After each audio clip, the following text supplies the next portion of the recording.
أعوذ بالله من الشيطان الرجيم بسم الله الرحمن الرحيم الحمد لله رب العالمين الرحمن الرحيم مالك يوم الدين إياك نعبد وإياك نستعين اهدنا الصراط المستقيم صراط الذين أنعمت عليهم غير المغضوب عليهم ولا الضالين صدق الله العلي العظيم.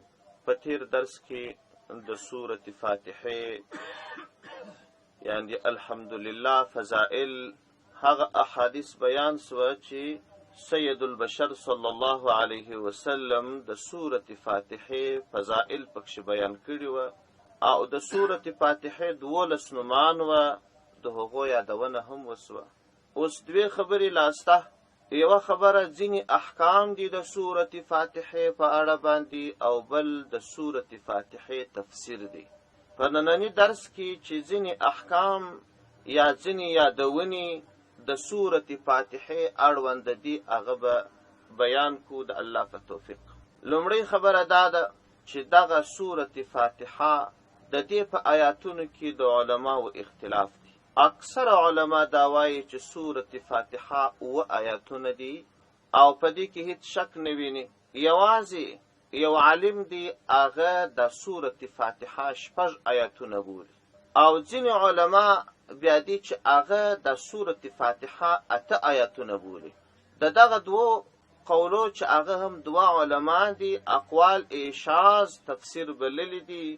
نور ټول علما په دې عقیده دي چې سورة فاتحه د 7 آیاتونه دي. دا یوه خبره ده. دوهمه خبره دا ده چې عبدالله ابن مسعود رضی الله عنه چې کم قرآن عظیم شان لیکلی دی د هغه په سر کې سورة فاتحه نسته. ځکه نو ځینو کسانو دا خبره اخیستې ده چې سورة فاتحه دا د قرآن جز نه ده، دا لکه یو مستقل کتاب غوندې یو شی دی. خو تفسیر علما ټول دا وایي چې سورة فاتحه دا هم د قرآن عظیم شان جز دی، مستقل کتاب یا یو مستقل امتیاز. لکه مخکې درس کې چې تیر سوه چې رب عز وجل فرمایي ولقد آتیناک 7 من المثانی والقرآن العظیم. ای پیغمبر موږ تا ته 7 آیاتونه مکرر درکړي دي او قرآن عظیم شان مو درکړی دي. د دې معنا دا نه ده چې دا سورة فاتحه دا یو جلا امتیاز دی او قرآن عظیم شان جلا امتیاز دی، بلکې دا دواړه یو کتاب دی. صرف او صرف د دې فاتحه صورت عظمت دی، لوړ شان دی چې الله عز وجل د قرآن عظیم شان څخه جلا ایلاده وفرمایل چې 7 آیاتونه مو درکړي دي. او دا خبره چې په تیر درس کې هم وسوه چې په قرآن عظیم شان کې څه مفاهیم او مقاصد دي بالاجمال په سورة فاتحه کې شته. او دا خبره هم وسوه چې یو ځلې قرآن سورة فاتحه ویل په فضیلت کې د بشپړ قرآن ثواب لري. نو د دې وجه څخه چې دا یو مهتم بشان صورت دی مستقله یادونه یې سوې ده. نو بیا سړی ته دا شی په ذهن کې ورسي چې عبدالله ابن مسعود رضی الله عنه چې کوم قرآن عظیم شان لیکلی دی نو هلته یې ولې سورة فاتحه نه ده لیکلی. د عبدالله ابن مسعود رضی الله عنه ترتیب سوی قرآن که راواخیستل سي په سر کې سورة فاتحه نسته. دغه خبره تفسیر قرطبي را نقل کړې او وایي د عبدالله ابن مسعود رضی الله عنه څخه پوښتنه وسوه چې تا د قرآن عظیم شان په سر کې ولې سورة فاتحه نه ده لیکلی. وایي ده په جواب کې دا ورته وویل چې زه په دې عقیده نه یم چې سورة فاتحه د قرآن جز نه دی، بلکې دا یې تر ټولو هغه اهمترین جز دی. ځکه مې په سورة فاتحه نه ده لیکلی چې دا مې ټولو انسانانو ته دا پیغام ورکړي چې د چا سورة فاتحه نه یې زده یاد یې نه یې نو هغه لمونځ کله کولی سي. پیغمبر علیه السلام فرمایي لا صلاة الا بفاتحة الكتاب. هیڅ لمونځ نه دی چې سورة فاتحه پکښې ونه لوستل سي. دا پیغام خلکو ته ورکړی دی. سورة فاتحه باید د ټولو خلکو پر زړو نوشتی او نور قرآن کې یاد نه او یا یې جز یاد سي یا هر جز چې یاد کړي سورة فاتحه به خامخا یادوي. په دې وجه باندې ما دا خبره کړې، دا عمل مې کړی دی چې سورة فاتحه مې نه ده لیکلې. دا دوهمه خبره سوه. درېیمه خبره دا ده چې اکثر علما دا فرمایي چې سورة فاتحه دا مکی صورت دی، لکه په اول درسو کې چې مو وویل چې 5 نمبر دا صورت نازل سوی دی، دا مشهور قول دی. خو ځینو علماو دا ویلي دي چې نه، سورة فاتحه مدني صورت دی. ځینو علماو ویلي دي چې سورة فاتحه 2 ځلې نازل سوی دی، یو ځل په مکه مکرمه کې نازل سوی دی، یو ځل په مدینه منوره کې نازل سوی دی. ځینو علما بیا دا وایي چې سورة فاتحه نیم آیتونه په مکه مکرمه کې او نیم په مدینه منوره کې نازل سوی. دا قولونه ځکه وایم چې ممکن تاسو وخت پر یو تفسیر پیښ شي، هغه کې لیکلي چې سورة فاتحه مدني دي، ته به حیران پاتې سه چې دا نو غلط سوی دی، بلکې به لیکلي چې سورة فاتحه نیم مکی دي نیم مدني دي. ځکه دا ځینې اقوال چې اکثره تفاسیرو راخیستي هغه وایم، خو صحیح قول هغه قول دی، اصح قول هغه دی چې دا مکی صورت دی. دلیل دا دی سورة حجر دا په اتفاق د ټولو مفسرینو مکی صورت، یعنی دا چې تر هجرت مخکې نازل سوی دی. په سورة حجر کې الله عز وجل دا خبره فرمایلې ده ولقد آتیناک 7 من المثانی والقرآن العظیم. ای پیغمبره موږ تاته سورة فاتحه در کړې ده او قرآن عظیم شان مو در کړی دی. په مکه مکرمه کې له الله جل جلاله پیغمبر علیه السلام ته دا اعلان کړی دی، نو چې خبر په مکه مکرمه کې ورکول سوی دی چې دا موږ نازل کړی دی او اوس په مدینه کې نازل شي. خو په هر صورت دا خبره صحیح ده چې سورة فاتحه مکی صورت دی او تر هجرت مخکې نازل سوی دی. دا درېیمه خبره سوه. څلورمه خبره د سورة فاتحه د احکامو په اړه باندې هغه یوه ډېره عمده او مهمه خبره ده چې د ټول امت پکښې اختلاف دی. مذهبونه پر دغه مسله باندې د سورة فاتحه ښه ډېر دلایل لري. هغه سورة فاتحه په لمانځه کې هغه مهال ویل کله چې ته په امام پسې ولاړې وې چې دې ته قرأت خلف الامام وایي. دغه مسله لږ په غور سره اورېدل پکار. سورة فاتحه د منفرد دپاره ده، سورة فاتحه د امام دپاره ده، سورة فاتحه د مقتدي دپاره ده. امام چې کله لمونځ ورکوي په فرضي لمانځه کې په اولو 2 رکعاتو کې به سورة فاتحه یا الحمدلله خامخا وایي. منفرد سړی یعنی چې یوازې لمونځ کوي هغه به هم په لمانځه کې سورة فاتحه خامخا وایي. د منفرد دپاره هم د امام دپاره هم الحمدلله ویل یا سورة فاتحه ویل دا واجب دی عندنا، یعنی عند الاحناف. امام شافعی رحمه الله د ټولو دپاره سورة فاتحه فرض بولي. امام شافعی رحمه الله فرمایي وای که امام یې، که مقتده یې، که جهري لمونځ کوې، که سري لمونځ کوې، که دې الحمدلله ونه ویل لمونځ نه دی صحیح، فرض یې بولي. او موږ یې واجب بولو. د فرض او د واجب دومره فرق دی. واجب چې خطأ نسیانا که چیرې پاته سي وروسته سجده د سهوي وسي جبیره یې کیږي، او فرض که قصدن وي، که سهون وي، که خطأ وي، چې کله پاته سي بیا یې جبیره نه کیږي، لمونځ حتما راګرځول غواړي. او سورة فاتحه یا الحمدلله ویل د مقتدي دپاره په دې کې خپله د امام ابو حنیفه رحمه الله په مذهب کې دننه 5 اقوال دي. ما درته وویل چې دا یو ډېره اختلافي مسله ده، او د امام شافعي رحمه الله مذهب جلا دی، د امام مالک او د امام احمد بن حنبل رحمه الله مذهب جلا دی. زموږ مذهب یعنی د احنافو مذهب د دوی له نظره په امام پسې الحمدلله ویل چې کله امام لمونځ کې ته مقتدی نو ته چې سورة فاتحه وایه یا الحمدلله وایه یا نه وایه، په دې کې 5 قوله دي. اولین قول دا دی چې په امام پسې الحمدلله ویل مکروه تحریمي ده، فتح القدیر لیکلي دي. ته به نه وایې، چپ په خوله به ولاړې. د امام قرات ستا لپاره هم قرات دی. دوهم قول چې عامو متونو لیکلی دي، هدایګانو یې په شرحه کې خبره ورباندې کړې ده، په امام پسې سورة فاتحه ویل دا مکروه تنزیهي ده، نه به یې وایې چې په خوله به درېږي.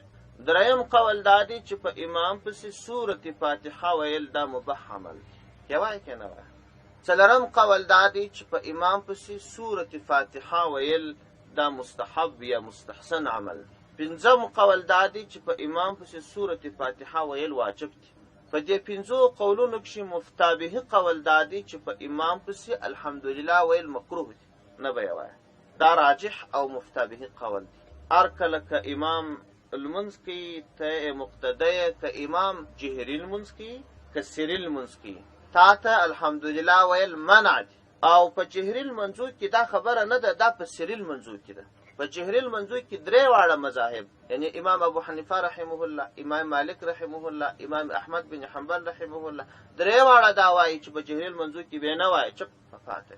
امام شافعي رحمه الله په سورة فاتحه کې د سختي څخه کار اخلي، هغه وایي په جهري المنځو کې به هم وایي، یو قول یې داسې په سري المنځو کې فرض بولي، خامخا به وایي. دا د چا دپاره؟ دا د مقتدي دپاره په سري المنځو کې او په جهري المنځو کې. د دې دپاره ښه ډېر دلایل د دواړو لورو را نقل سوي دي. په دې موضوع کې که چا تفصیل غوښتي، زما یو کتاب ستا په بازار کې انشاءالله پیدا کېږي، قول الفهام فی قرأت خلف الامام. دغه کتاب چې پیدا کړي، که چا ژور تحقیق نور غوښتي، مستقل کتاب دی یوازې په همدې موضوع کې چې په امام پسې الحمدلله وویل سي او که یا. ځکه په احنافو کې دننه هم علما یو د بل اختلاف سره کوي. علمای دیوبند اکثره دې ته مایل دي چې په سري المنځو کې سورة فاتحه ویل ښه دي، د استحباب خواته یې. خو هلته دا خبره سوې ده چې سواد اعظم دا دی چې سورة فاتحه ونه ویل سي. پر دې باندې دلایل ډېر را نقل سوي دي. خو یو دلیل دا چې قرآن په دې کې دلیل پیش سوی دی چې په امام پسې الحمدلله نه ویل کېږي. احادیث ښه ډېر پیش سوي دي. نبي علیه السلام فرمایي تاسې به هیڅ لمونځ بدون سورة فاتحه لمونځ نه دی الا ان تكون وراء الامام، مگر که د امام شاته ولاړ وي بیا به الحمدلله نه وایه. صراحتا د نبي علیه السلام څخه روایات را نقل سوي، ډېر متعدد روایات او عقلي وجوهات هم را نقل سوي دي. تر ټولو لویه خبره دا ده د 80 کسو صحابو فتوا را نقل سوې ده چې هغوی وایي چې سورة فاتحه په امام پسې ونه ویل سي. نو د یوه صحابي مرتبه خو د اوس دنیا د تر ټولو علماو لوړه ده. نو چې د 80 صحابو فتوا یې په دې کې نو بیا څوک څه شبهه وایي؟ دا خبره د سورة فاتحې اړونده وه. د خبرو خلاصه دا سوه چې په امام پسې سورة فاتحه ویل مکروه تنزیهي دي، که جهري لمونځ وي که سري لمونځ وي، چوپه خوله به پاته. او که چیرې چا تفصیل غوښتي هغه کتاب دې پیدا کړي سره د دلایل. هلته بیا د نورو مذاهبو ټول دلایل چې راخیستل ویل سوي دي، هغو ته جوابونه هم ورکول سوي دي. دا د سورة فاتحې خبره سول. بله خبره په دې سورة فاتحه کې د امین خبره ده. آمین، د آمین د دې فضیلت کې هم روایات راغلي دي. یو آمین دی مشدد، یو آمین دی. آمین مشدد ویل دا غلط دی، او غیر مشدد ویل آمین. د دې آمین فضیلت کې هم روایات راغلي دي. یو روایت کې راغلي دي وایي پیغمبر صلی الله علیه وسلم یو ورځ یو سړی ولیدی چې په دې دعا کولو کې ډېر کوشش کاوه، ډېرې زارۍ یې کولې چې یا الله ته خو دا زما دعا راقبوله کړې. وایي پیغمبر صلی الله علیه وسلم ورته ودرېدی، بیا صحابو ته عرض وکړي ول دغه سړی که چیرې د دې خپلې دعا په پای کې مهر ورباندې ووایي، رب جل وعلا به د دعا قبوله کړي او یقیني به قبوله سي. صحابو پوښتنه ځینې وکړه چې یا رسول الله د دې دعا مهر څه شي دی؟ پیغمبر صلی الله علیه وسلم ورته وفرمایل چې د دې دعا مهر آمین ویل دي. که چیرې د هغه دعا دی وکړي په پای کې آمین وایي، یقینا ای دعا قبوله ده. او بل روایت کې راځي وهب بن منبه را نقل کړی دی، وایي دا آمین دا 4 حرفه دی. د دې هر حرف په بدل کې الله جل جلاله یوه ملائکه پیدا کړې ده، او دا 4 واړه ملائکې چې د دې 4 حروفو معادلې پیدا سوي دي، د هغو کار دا دی چې هر چا دعا وکړه آمین ای ورباندې ووایه، دی هغه ته دعا کوي چې الله د دې دعا قبوله کړي. د ملائکې دعا خو الله جل جلاله نه ردوي. او بل روایت کې راغلی دی چې هغه ابو هريره رضی الله عنه را روایت کړی دی. پیغمبر صلی الله علیه وسلم فرمایي اذا امن الامام فآمنوا فإنه من وافق تأمينه تأمين الملائكة غفر له ما تقدم من ذنبه. پیغمبر علیه السلام فرمایي وای کله چې په لمانځه کې امام امین ووایي تاسې هم امین ووایاست، ځکه که چیرې د چا امین د ملائکو د امین سره برابر سو، الله جل جلاله به د تمام ګناهونه معاف، هر څه ګناهونه چې مخکې کړي دي هغه به ټول الله جل جلاله دته ور معاف. خو په دې څلورو شرطو باندې، اول دا چې امام امین ووایي، دوهم دا چې مقتدی امین ووایي، دریم دا چې ملائکه امین ووایي، څلورم دا چې د امین د ملائکو د امین سره برابر سي. په دې کې تنبیه دی ته ده چې یو امام که متقی امام وي سړی لمونځ ورپسې کوي نو هغه په خاص فکر باندې سورة فاتحه وایي، او یو مقتدی که متقی انسان وي نو هغه په خاص فکر باندې سورة فاتحه اوري، او یو څوک چې متقی انسان وي هغه په خاص فکر باندې دې ته متوجه وي چې ملائکې په لمانځه کې زموږ سره ګډونوالی سته، او کله چې امام امین وایي ملائکې هم ورسره امین وایي. دا خو یو دعا ده د سورة فاتحه د پای آیاتونه دعا ده چې کله امام امین ووایي ملائکې هم امین وایي، چې امام امین خلاص کی وللضالین دغه نون باندې چې کوم وقف کیږي چې اواز ور باندې بند سو بیا امین ویل، متصل امین نه ویل، ځکه د امین د اصلا د قرآن جز نه دی.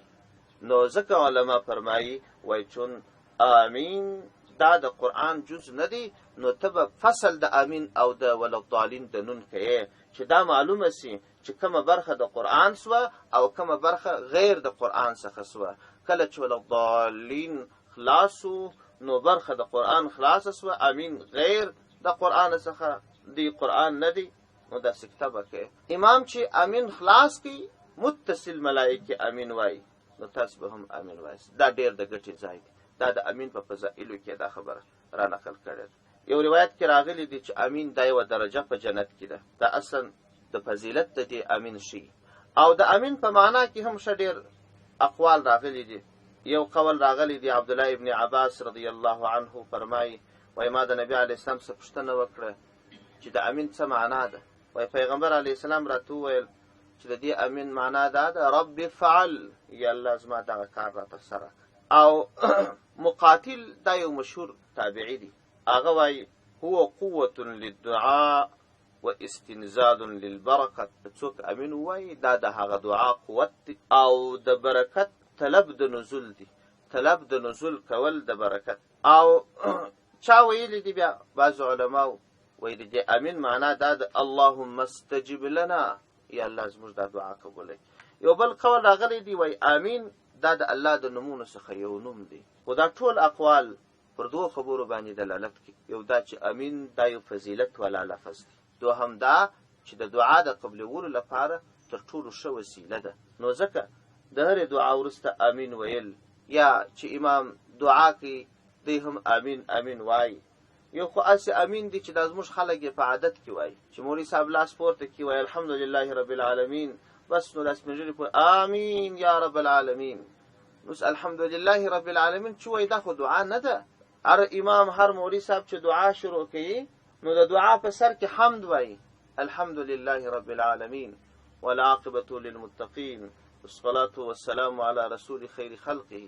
دا والعاقبة للمتقین پورې حمد خلاص، الصلاة والسلام على رسول خیر خلقه محمد و آله و اصحابه اجمعین. دا صلات سو.